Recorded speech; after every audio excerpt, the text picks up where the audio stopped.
politics in boxing, as they always call it, or whatever it is behind the scenes? Is that sometimes as much as a fight, out of the ring? Look, you say the politics, don't you? I look on the social media, yeah, and it's all cringe, utter fucking shite that I look at. Yeah, I turn it off. The speeches out some of them's mouth, the way they go on, the way they conduct themselves, they're not welcome through my fucking door. Yeah, I don't roll like that. Listen, I'm not saying they're wrong. It's just the way I see it myself. I can't be bothered with all this arse licking up and down to get on a show. Yeah, you don't want me on the show? Fuck off, go somewhere else. Listen, it is what it is. I can only speak how I see things. I think boxing has become a cringe sport for the dickheads that's in it. I'm interested in real fights, real fighting men, getting it down in here, getting it on in the ring. That's all we're interested in at the end of the day. We ain't interested in anything else. We ain't interested in sticking our chest out and wanting to be the best trainer in the world. We want to be this, we want to be that. I want to be more famous than the fighter. Let's get rid of all that shit what I see on social media 24/7, yeah? And let's get the fighter where he needs to be. You give me one example. You give me one example of where you haven't walked forward and outworked someone. You just give me one fight where you haven't done that. Not one. I've shown a range of different styles.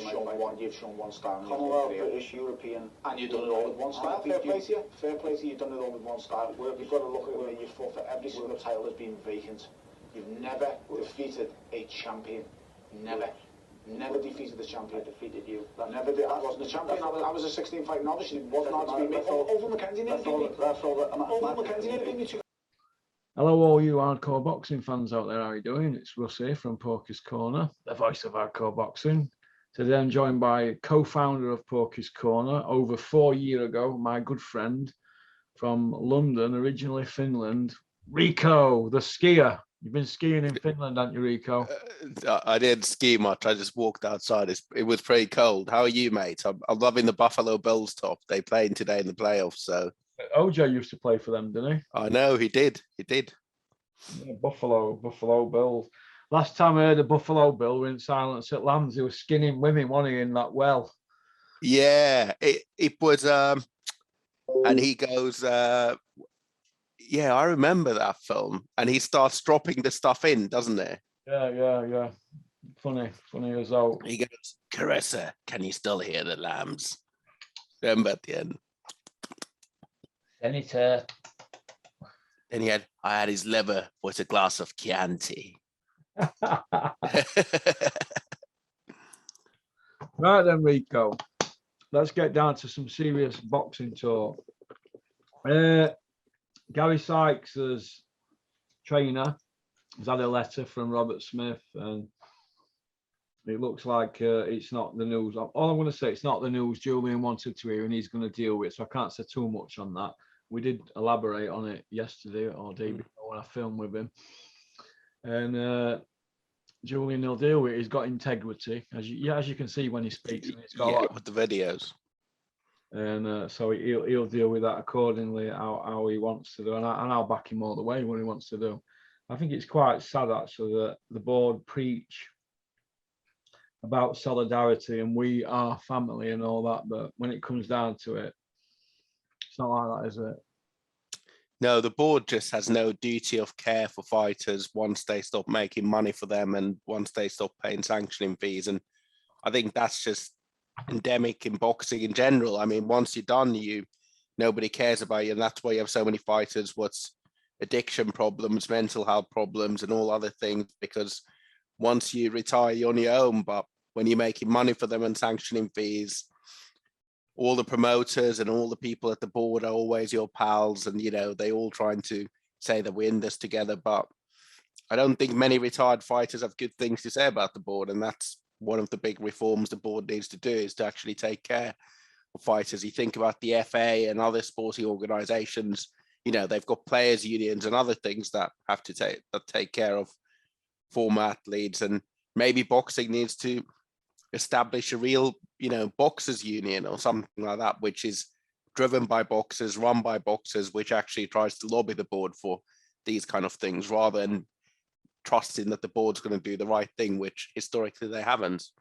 Yeah, I'd be up for that, and just pointing. Just all you've got to do, more or less, is beat them at their own game and just go through the rules and let them show discovery, meaning paperwork. Because this issue with Gary Sykes as belt, it's all about paperwork. It's about Smith saying that Carl Johansson wasn't a mandatory, but everybody else in boxing says it was a mandatory.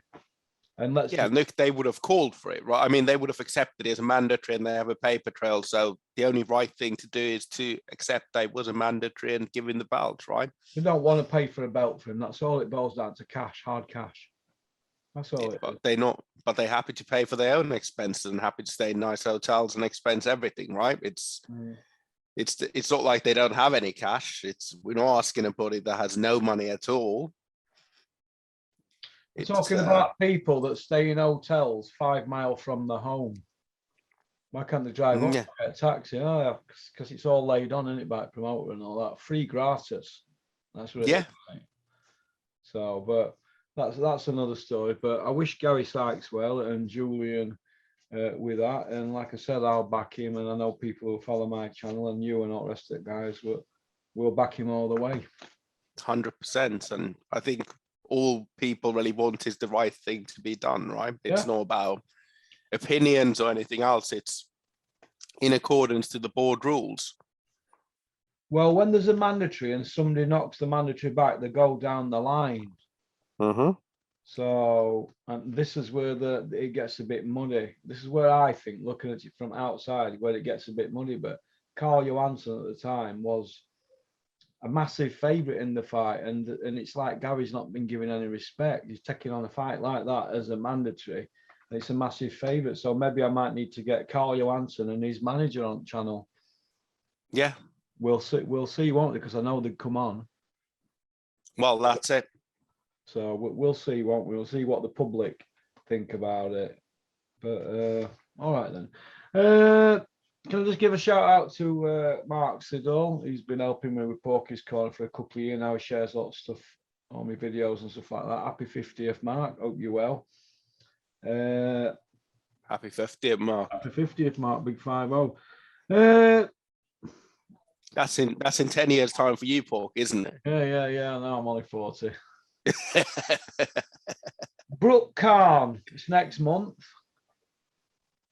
What do you think to it, Rico? And Kell Brook's come out and said that I'll turn up for that fight, Babby, if I've got 2 Brocknans. It's for fans. Yeah, I mean, look, we've been talking about this fight now for years. I don't think it's a fight that anybody is excited to see. It's a fight that should have happened 7-8 years ago. Right after Brook fought against Sean Porter. It could never be made because of the promoter that Brook was with. But the funny thing about that fight is how easy is it to make these fights when one Eduardo Hills, the Iceman from Billericay, isn't involved.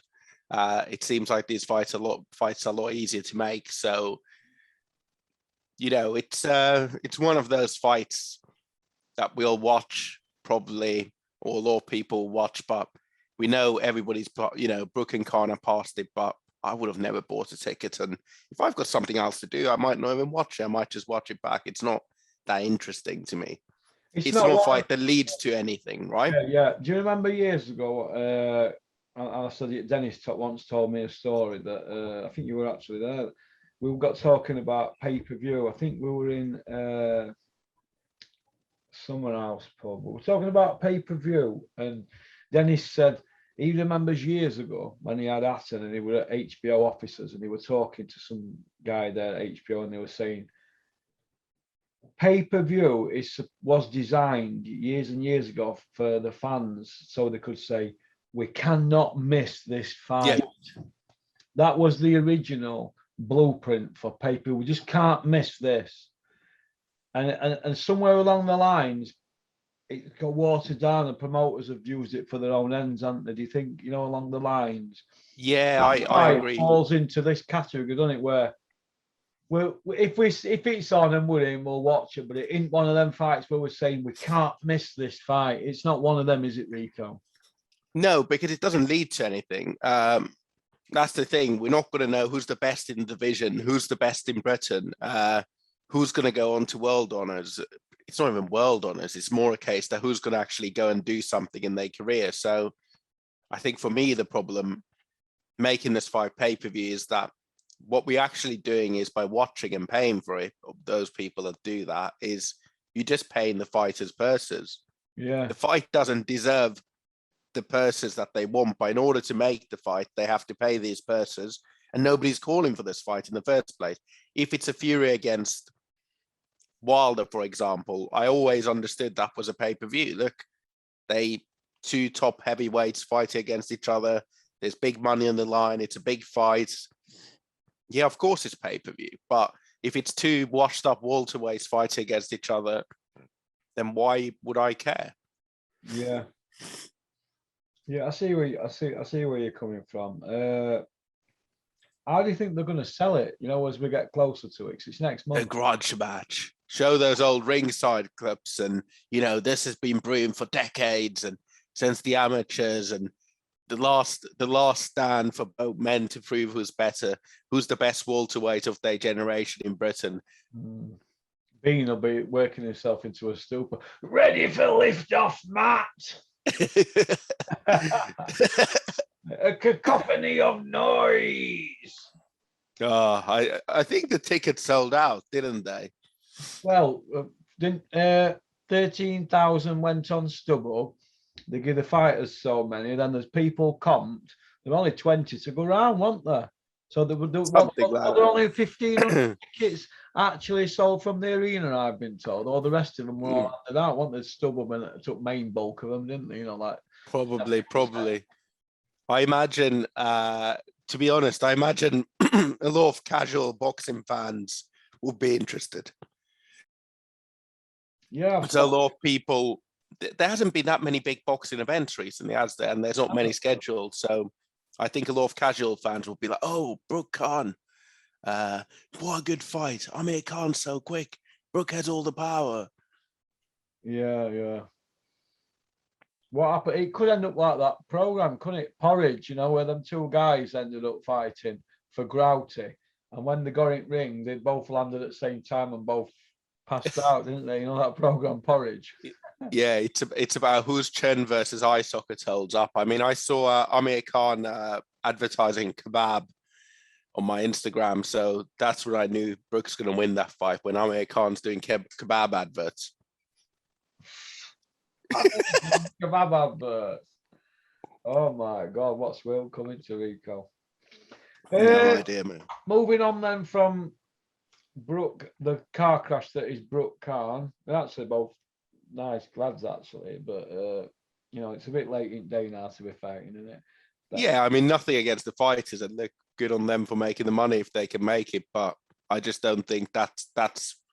I think it's more an indictment where British boxing is at the moment. We wheeling out fighters that were in their prime 8-9 years ago to make these fights rather than actually making any decent fights on our own shores. Yeah. Okay. Yui were offered Chisora, so they've said yeah, and it looks like Chisora's lot have said no. So that's where we are with that. I mean, Chisora's just trying to cash out, isn't it? Yeah, trying to. But it's like I've said, that people have given me stick for it.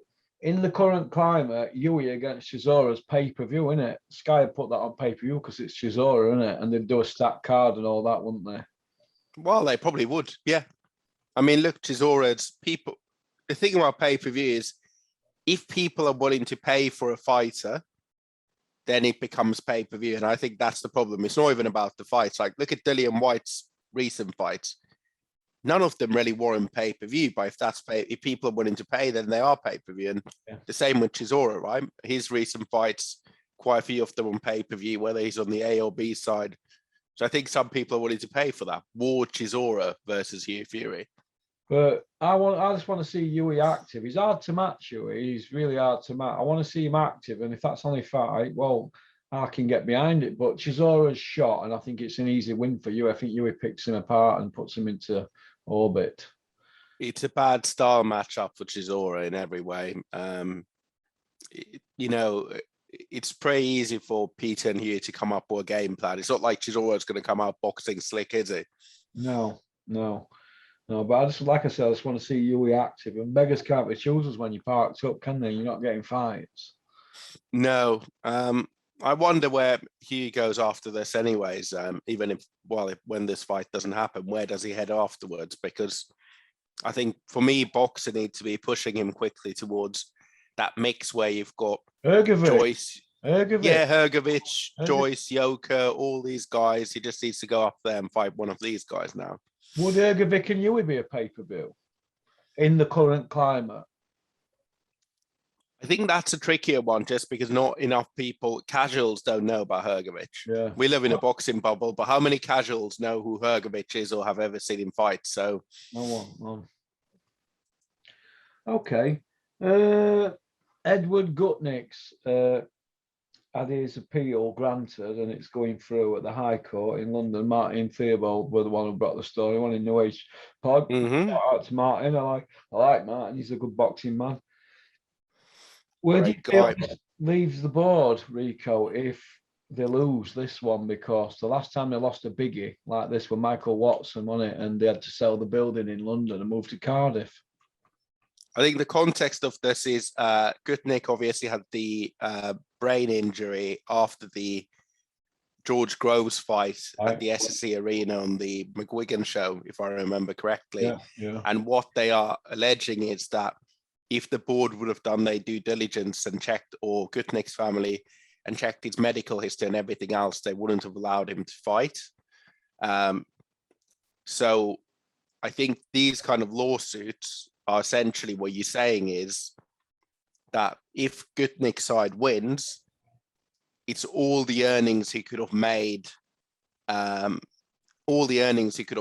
if he wouldn't have taken the fight. But it's hard to judge what those earnings are, because then you're agreeing that he should have never boxed. But I think it's going to be a big bill for the board. So we're talking about hundreds of thousands at least. I mean, I'm just guessing here, hundreds of thousands, if not millions.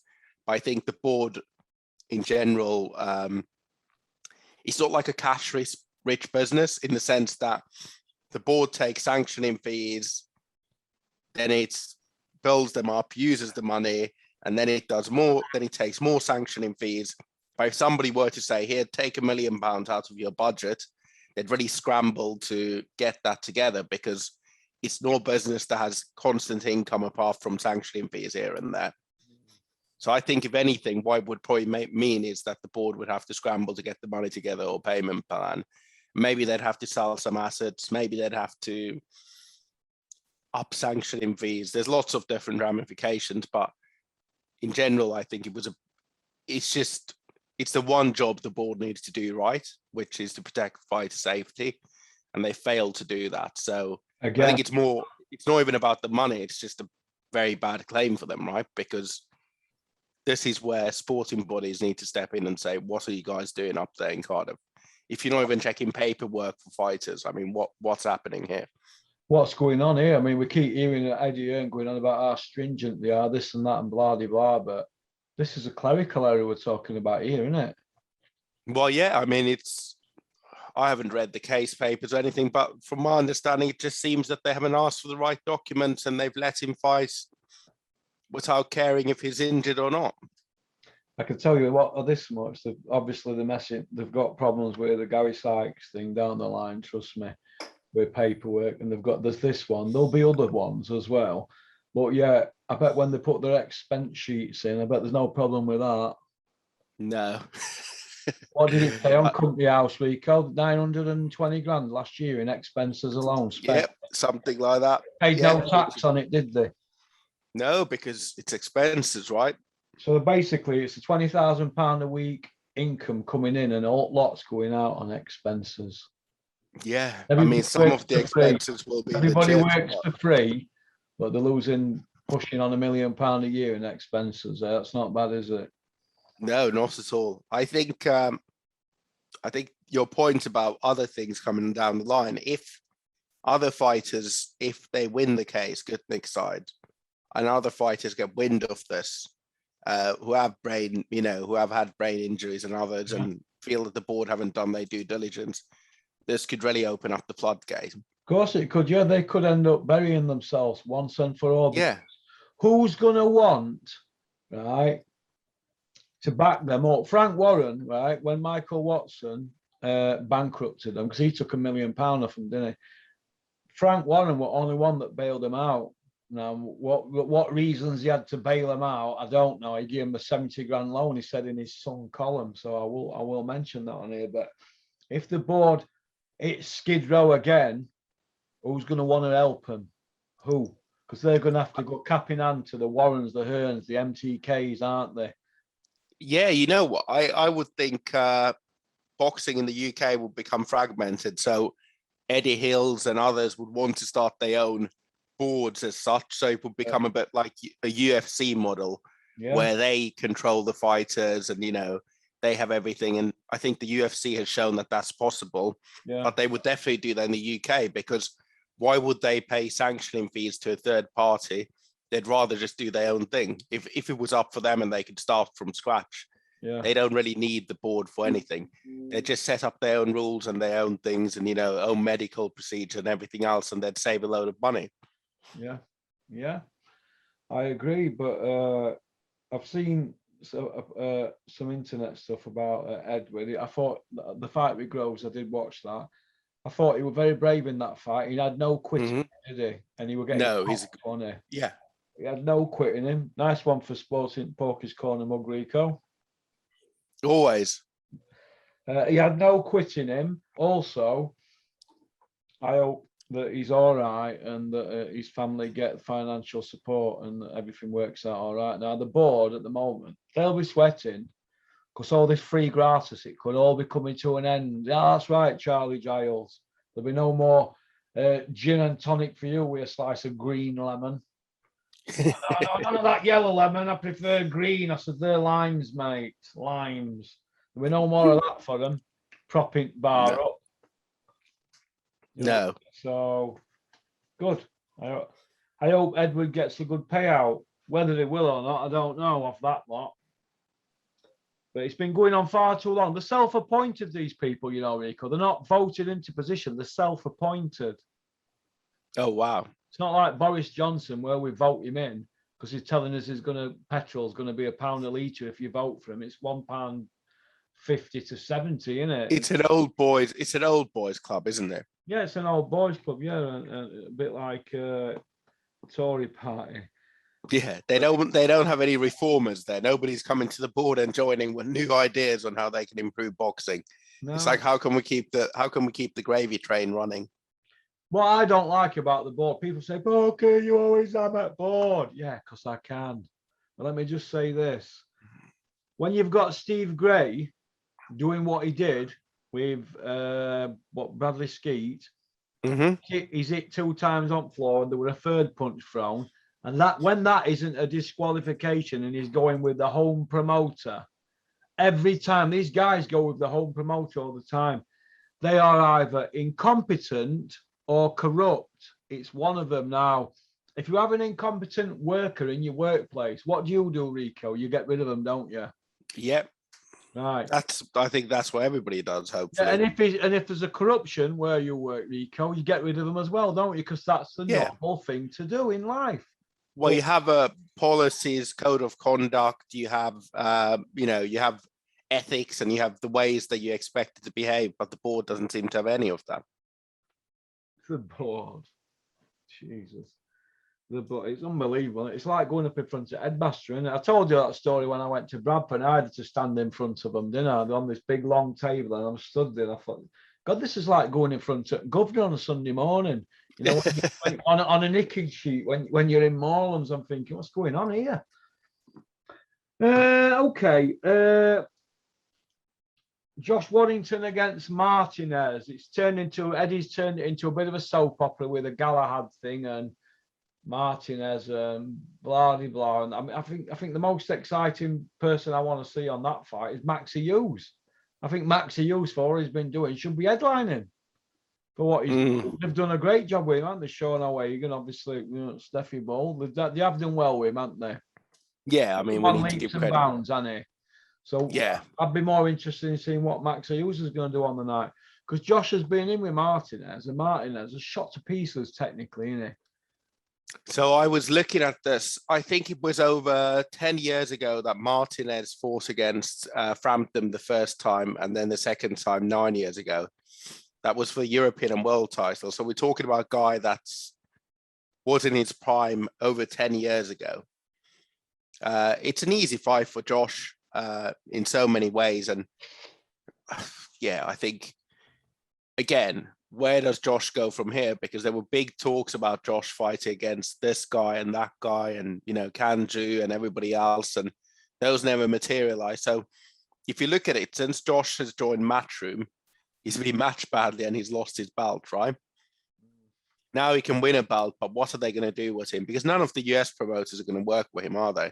No, and what I want to know is how the IBF can give Josh Warrington a title shot when he lost his belt, had the rematch, and it was a draw. How can he all of a sudden be fighting for that belt again? He's not coming off a win, is he? No.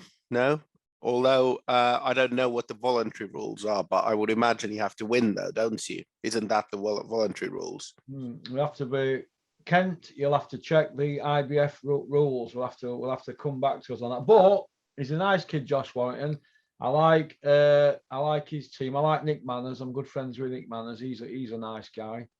Proper boxing bloke, Nick. He's not an arse licker. There's a lot of arse lickers in boxing, isn't there? But speaking of arse lickers, let me just put this up. I just want you to see this. Just to remind everybody. Hang on a minute. Play this. Politics in boxing, as they always call it, or whatever it is behind the scenes, is that sometimes as much as a fight, you know, out of the ring? Look, you say the politics, don't you? I look on the social media, yeah, and it's all cringe, utter fucking shite. Yeah, I turn it off. The speeches out someone's mouth, the way they go on, the way they conduct themselves, they're not welcome through my fucking door. Yeah, I don't roll like that. You know, listen, I'm not saying they're wrong. It's just the way I see it myself. I can't be bothered with all this ass licking up and down to get on a show. Yeah, not going to be on the show. Fuck off, go somewhere else. You know, listen, it is what it is. You know, I can only speak how I see things. I think boxing has become a cringe sport for the dickheads that's in it. I'm interested in real fights, real fighting men, getting it down in here, getting it on in the ring. That's all we're interested in at the end of the day. We ain't interested in anything else. We ain't interested in sticking our chest out and wanting to be the best trainer in the world. We want to be this, we want to be that. You know, I want to be more famous than the fighter. Let's get rid of all that shit what I see on social media 24/7, yeah? And let's get the fighter where he needs to be. It's all about... Oh, we wonder who he's talking about, right? I know what he's on about. Ben fucking Well, we know, right? Have you seen what he's fucking done this weekend? Is this about saying every other trainer's lazy, essentially? Yeah, everybody's lazy, and I've been fast tracked and I've caught them all. What fucking planet is he on, him? And he's got that weird fucking looking fucker with bins on, Barry Smith. They wheeled him out on IFL, saying why Ben Davison should be UK trainer. Yeah, I mean, what the fuck are these on? I mean, Ben Davison gets handed his fighters. I mean, look, he's done a good, decent record. You can't dispute that with these fighters, but he's been handed all his fighters, right? It's not like he's taken some kid from the amateurs that nobody's ever heard of and taken them to world level. Winds me up. What, Tyson and Billy Joe left him?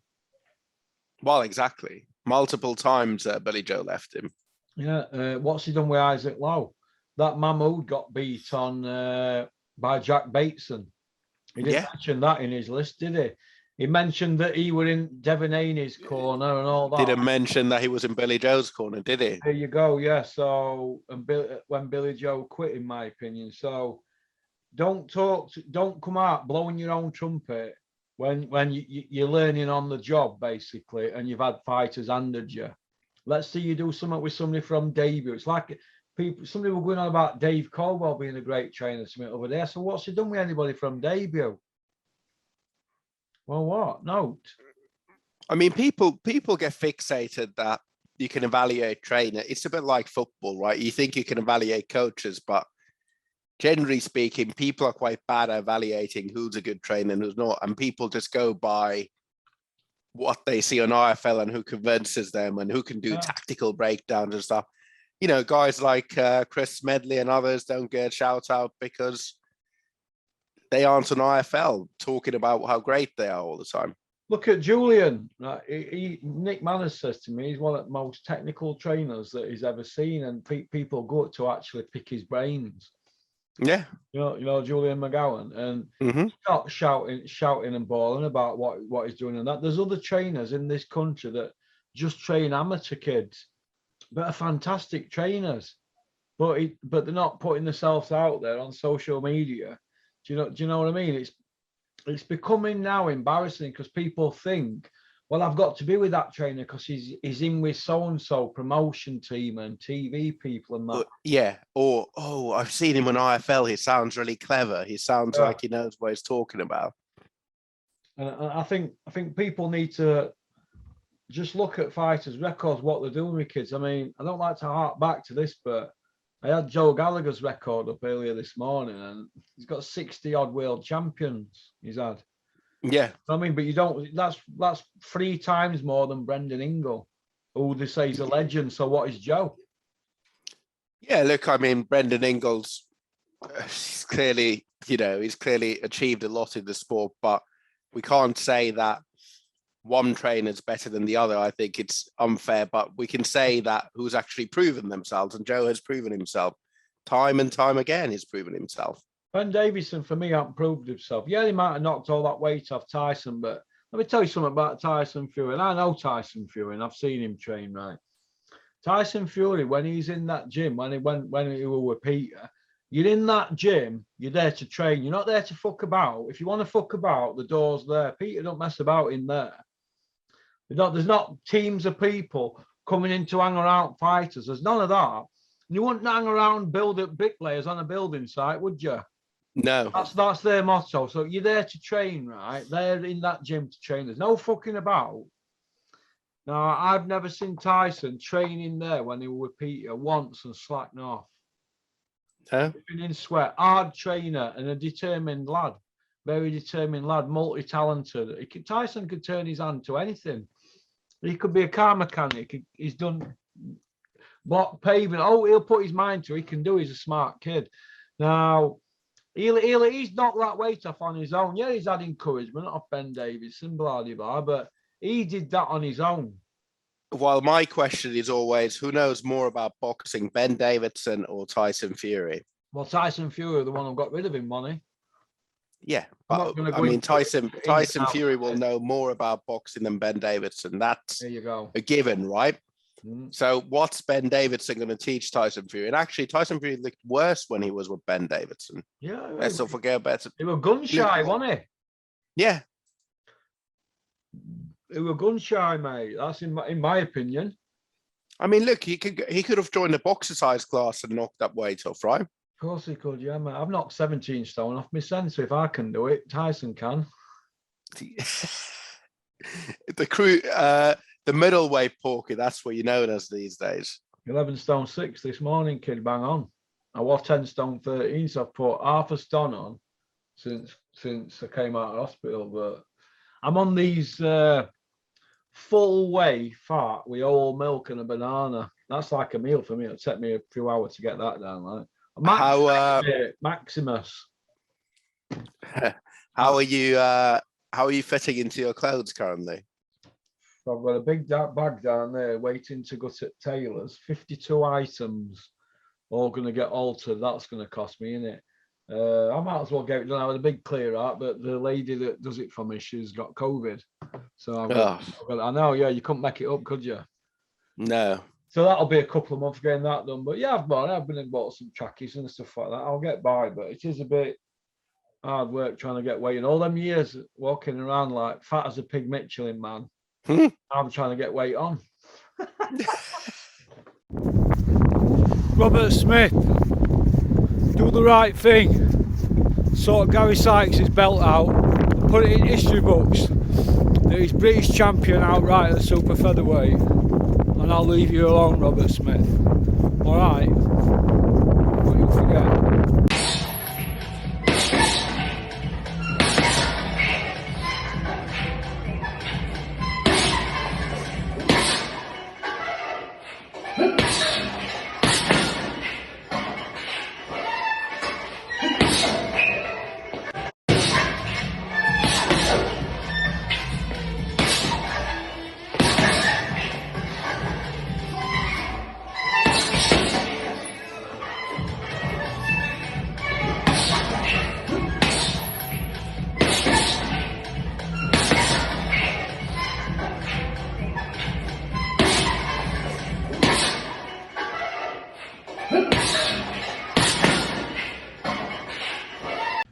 Hey Max, how you doing mate? Russell just sent me a video of you doing a little bit of a bag workout. Good work mate, a couple of little tips if you want them.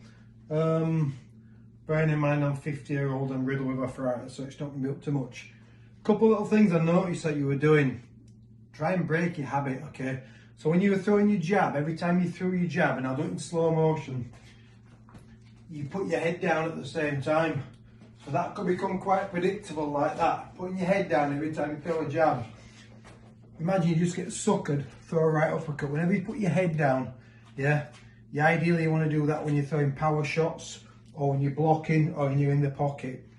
The jab should be at a nice long range. So when you're throwing that jab, you don't want to be putting your head down every single time.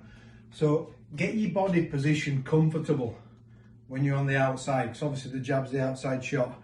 Get your body position comfortable, chin nice and low, nice and relaxed. Just before you throw it, so instead of going like that, literally, nice and fast, nice and relaxed, and just relax and keep the head position as it is when you're throwing your shot. Just like that. Just like that, in and out, nice and fast, yeah. No head movement, that's not coming there, that's not overbalancing. Backhand nice and tight. In range, nice and loose, and try and vary that jab a little bit as well. So what happens is everybody throws the jab in the same spot. What I always say is 4 points of a jab, yeah? Eyes, chin, chest and solar plexus. And every jab you throw with different speed, different power, different range, different body position. But try and vary it a little bit. Just count 1, 2, 3, 4. 4 being the eyes, like that. 3 being the chin. Yep. 2 being the solar plexus. As you notice, I'm now dropping the height on the lower shots. Abs again, being a distraction punch, yeah? 4, 3, 1, 4, 3, vary it all the time, okay? That was just one little thing that I noticed. Another thing that I noticed as well was when you were throwing that right up to the body, okay, there were a couple of little mistakes there, just a couple, all right? First thing you were doing is your arm was stiff and you were taking your arm and everything else with a shot, you were going like that, opening your rotation, making yourself nice and wide and nice and open. Whenever you throw a hook to the body, and ideally you want to be throwing that left hook, even if you're going to throw a right hook to the body, which is a shot, it's not an easy shot to get off, you got to drop your height. You got to drop your height, because if you think of a hook to the body, if it's a right hook to the body, pop, or a left hook to the body, it's a power shot, okay? It's a power shot, but it's a mid to close range punch. So what you definitely don't want to be doing is opening yourself up there, and also you're doing a little bit what I call the chicken wing, is lifting your elbow up like that. Get your elbows tucked in, get the position comfortable, drop your height, and then throw it from your chin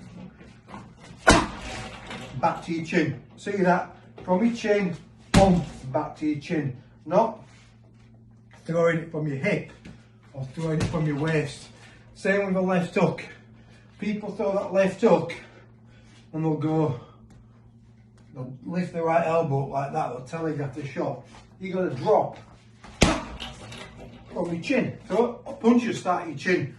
Body punch, head punch starts at your chin. There, like that. Again, back to the jab. Snap, yeah, snap. Chin position, like that.